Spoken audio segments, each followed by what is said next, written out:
Hello friends, welcome to Khushi's healthy kitchen. ನಾನು ನಿಮ್ಮ ಖುಷಿ.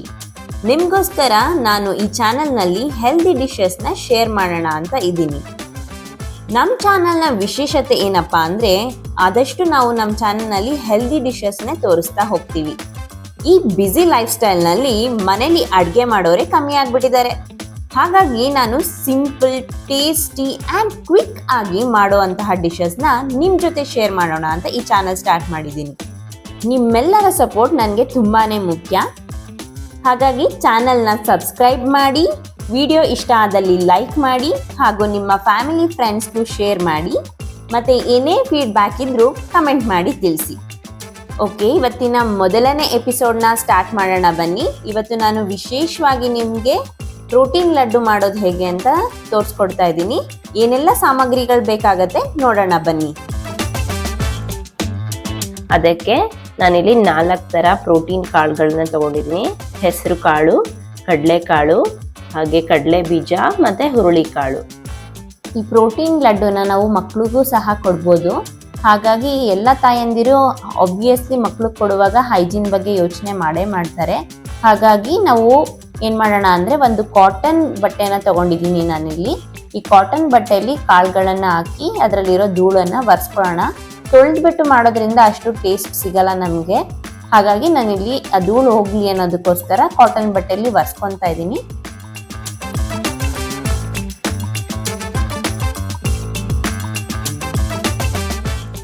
ಓಕೆ, ನಾನು ಇವಾಗ ಕಾಳೆಲ್ಲ ಒರೆಸಿ ಇಟ್ಕೊಂಡಿದ್ದೀನಿ. ಇದನ್ನು ಒಂದೊಂದೇ ಕಾಳನ್ನು ಹಾಕೊಂಡು ನಾವೀಗ ಮೀಡಿಯಂ ಫ್ಲೇಮಲ್ಲಿ ಫ್ರೈ ಮಾಡ್ಕೊಳ್ಳೋಣ.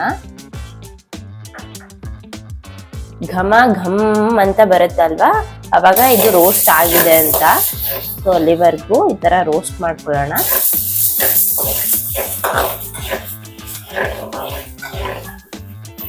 ತುಂಬ ಹೈ ಫ್ಲೇಮಲ್ಲಿ ಇಟ್ಬಿಟ್ರೆ ಅದು ಸೀದೋಗ್ಬಿಡುತ್ತೆ. ಹಾಗಾಗಿ ನಾನು ಮೀಡಿಯಂ ಫ್ಲೇಮಲ್ಲಿ ಇಟ್ಕೊಂಡು ರೋಸ್ಟ್ ಮಾಡ್ಕೊತಾ ಇದ್ದೀನಿ.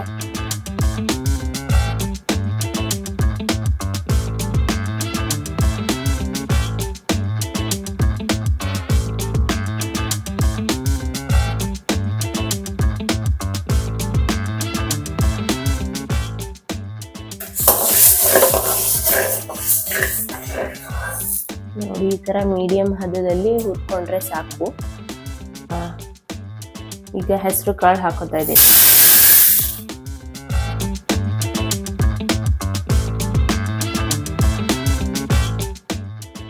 ಯಾರೆಲ್ಲ ಜಿಮ್ ವರ್ಕೌಟ್ ಮಾಡ್ತೀರಾ ಅವರೆಲ್ಲ ಪ್ರೋಟೀನ್ ಅಂತ ಹೇಳ್ಬಿಟ್ಟು ಪ್ರೋಟೀನ್ ಪೌಡರ್ ತಗೊಳ್ಳೋದು, ಆ ಥರ ಎಲ್ಲ ಮಾಡೋದಕ್ಕಿಂತ ಈ ಥರ ಪ್ರೋಟೀನ್ ಲಡ್ಡು ಮನೇಲೇ ಮಾಡ್ಕೊಂಡು ತಿನ್ನೋದ್ರಿಂದ ತುಂಬ ಹೆಲ್ತ್ಗೂ ಒಳ್ಳೇದು.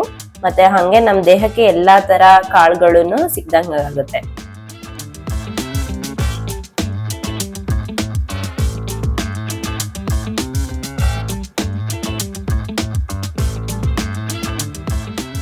ಕೆಲವರು ಕಾಳೆಲ್ಲ ತಿನ್ನಲ್ಲ ಅಂತ ಹೇಳೋರ್ಗು ಕೂಡ ಈ ತರ ಮಾಡ್ಕೊಂಡು ತಿನ್ನೋದ್ರಿಂದ ಗೊತ್ತೇ ಆಗಲ್ಲ.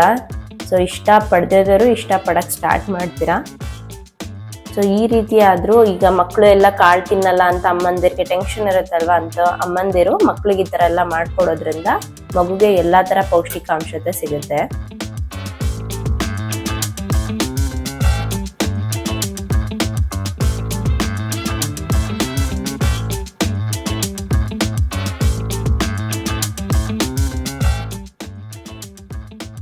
ಒಂದು ಸ್ಪೂನ್ ಗಸಗಸೆ ಹಾಕೋತಾ ಇದ್ದೀನಿ.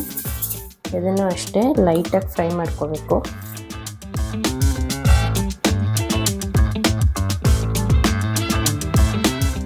ಓಕೆ, ಈಗ ಸ್ಟವ್ ಆಫ್ ಮಾಡ್ಕೊಂಡಿದ್ದೀನಿ. ಸುಮ್ಮನೆ ಕೊಬ್ಬರಿನ ಬೆಚ್ಚಗೆ ಮಾಡ್ಕೊಳ್ಳೋಣ. ಪಾತ್ರೆದೇ ಕಾವಿರುತ್ತೆ, ಅದೇ ಸಾಕು.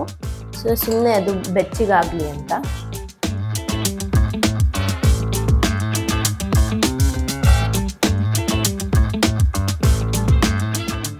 ಇದೆಲ್ಲ ಫ್ರೈ ಮಾಡಿ ಆಗಿದೆ. ಸೊ ಎಲ್ಲ ಕಾಳುಗಳನ್ನು ನನಗೆ ಮಿಕ್ಸ್ ಮಾಡ್ಕೊಂಡಿದ್ದೀನಿ. ಕಡಲೆಕಾಯಿ ಬೀಜ ಮಾತ್ರ ಸಪ್ರೇಟ್ ಆಗಿ ಇಟ್ಕೊಂಡಿದ್ದೀನಿ. ಇದನ್ನ ನಾವು ಸಿಪ್ಪೆ ತೆಕ್ಕೊಳ್ಳೋಣ. ಇದನ್ನೆಲ್ಲ ನಾವು 20 ಮಿನಿಟ್ಸ್ ಆರಕ್ಕೆ ಬಿಡೋಣ.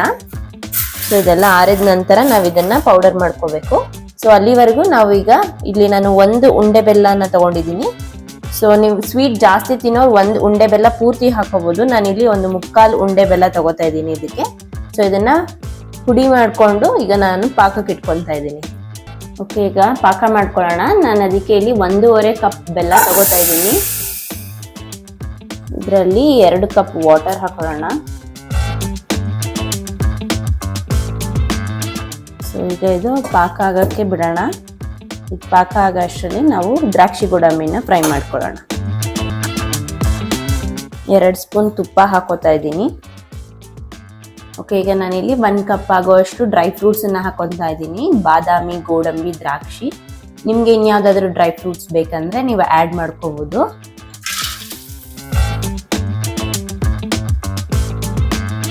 ಜಸ್ಟ್ ಇದನ್ನ ಗೋಲ್ಡನ್ ಬ್ರೌನ್ ಬರೋ ತನಕ ಫ್ರೈ ಮಾಡ್ಕೊಳ್ಳೋಣ.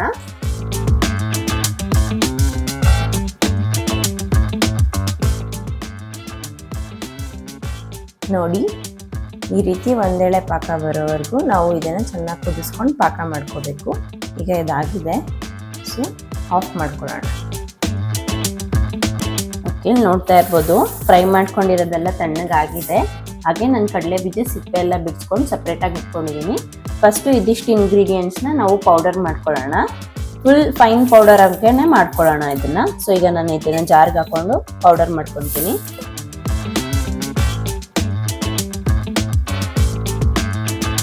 ಓಕೆ, ಇವಾಗ ಇದು ಕ್ಲೀನಾಗಿ ಪೌಡರ್ ಆಗಿದೆ. ಇದಕ್ಕೆ ನಾವು ಈ ಕಡಲೆ ಬೀಜನ ಸೇರಿಸ್ಕೊಂಡು ಸ್ವಲ್ಪ ತರಿಯಾಗೇನೆ ರುಬ್ಕೊಳ್ಳೋಣ. ಫುಲ್ ನೈಸ್ ಪೌಡರ್ ಬೇಕಂದ್ರೂ ಮಾಡ್ಕೋಬೋದು. ಸ್ವಲ್ಪ ತರಿಯಾಗಿ ರುಬ್ಕೊಂಡ್ರೆ ಬಾಯಿಗೆ ಸಿಕ್ಕಿದಾಗ ತುಂಬ ಚೆನ್ನಾಗಿ ಟೇಸ್ಟ್ ಎನ್ಹ್ಯಾನ್ಸ್ ಆಗುತ್ತೆ. ಅದಕ್ಕೋಸ್ಕರ ನಾನು ಸ್ವಲ್ಪ ತರಿಯಾಗಿ ರುಬ್ಕೊತಾ ಇದ್ದೀನಿ. ಈಗ ಪಾಕ ತಣ್ಣಗಾಗಿದೆ. ಈಗ ರುಬ್ಬಿರೋವಂಥ ಪೌಡರ್ನ ಬಾಣಲೆಗೆ ಹಾಕೊಳ್ಳೋಣ.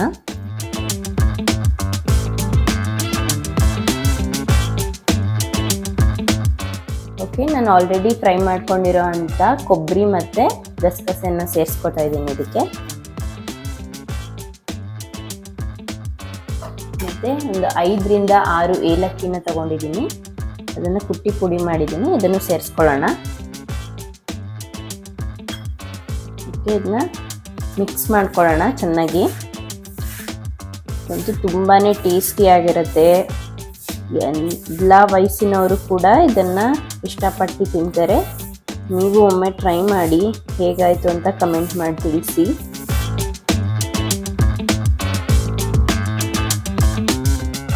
ಈಗ ಪಾಕ ಸೇರಿಸ್ಕೊಳ್ಳೋಣ. ಎಷ್ಟು ಬೇಕೋ ಅಷ್ಟು ನೋಡಿಕೊಂಡು ಹಾಕೊಂಡು ಕಲಿಸ್ಕೋಬೇಕು. ಪಾಕನ ತುಂಬ ತಣ್ಣಗೂ ಮಾಡ್ಕೋಬಾರ್ದು, ಸ್ವಲ್ಪ ಬೆಚ್ಚಗಿರುವಾಗಲೇ ಹಾಕೊಂಡು ಕಲಿಸ್ಕೊಬಿಡ್ಬೇಕು. ನೋಡಿ, ಈ ಥರ ಉಂಡೆಗಳನ್ನು ಮಾಡ್ಕೋಬೇಕು. ನಿಮಗೆ ಯಾವ ಸೈಜಲ್ಲಿ ಬೇಕೋ ಆ ಸೈಜಲ್ಲಿ ಮಾಡ್ಕೊಳ್ಳಿ. ಅಥವಾ ನೀವು ಪ್ಲೇಟಿಗೆ ಹಾಕ್ಕೊಂಡು ಕಟ್ ಮಾಡಿ ಕೂಡ ಇಟ್ಕೋಬೋದು. ಡೈಲಿ ಒಂದೊಂದು ಉಂಡೆ ತಿಂದರೆ ಸಾಕು, ತುಂಬಾ ಪ್ರೋಟೀನ್ ಇರುತ್ತೆ. ಇದರಲ್ಲಿ ಎಲ್ಲ ಥರದ ಕಾಳುಗಳು, ಡ್ರೈ ಫ್ರೂಟ್ಸು ಹಾಕಿರೋದ್ರಿಂದ ತುಂಬ ರಿಚ್ ಪ್ರೋಟೀನ್ ಸಿಗುತ್ತೆ.